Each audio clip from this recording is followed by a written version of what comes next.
What if I told you that 1 Chronicles chapter 8 contains the family tree of Israel's first king, and it reveals something shocking about God's faithfulness? The Bible is a library of stories: creation, rescue, wisdom, and yes, genealogies. These long lists of names are the threads that hold a people's story together. 1 Chronicles 8 traces the ancestry of the tribe of Benjamin. For Israelites returning from exile, these names were a lifeline, a way to reclaim their identity. The chapter lists families and the towns they rebuilt, painting a picture of resilience and hope. This genealogy is more than a census. It's the foundation of a nation rising from the ashes. The story of Benjamin's tribe is about to take center stage. The story begins with Benjamin and his 5 sons, Bela, Ashbel, Ahara, Noha, and Rapha. Their descendants became leaders and warriors, defending their land and shaping Israel's destiny. Among them is Kish, father of Saul, Israel's first king.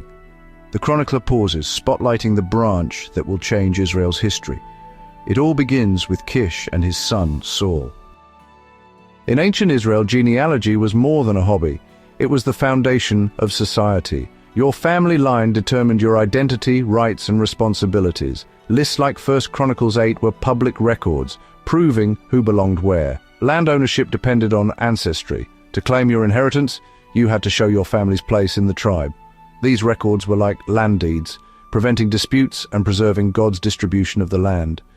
Genealogy also determined religious roles. Only descendants of Aaron could serve as priests.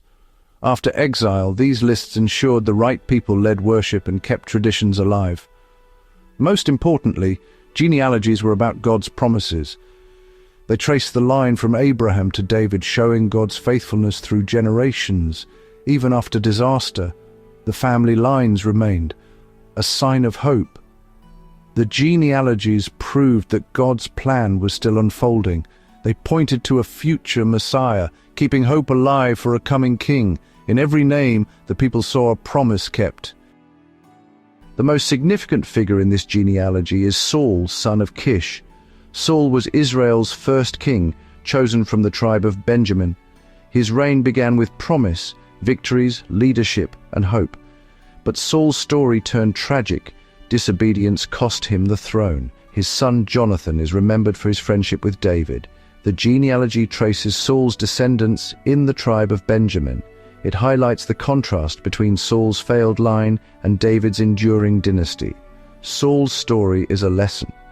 Leadership without obedience to God cannot last. The chapter connects us to the drama of Israel's early monarchy. It sets the stage for David's rise and the complex relationship between Benjamin and Judah.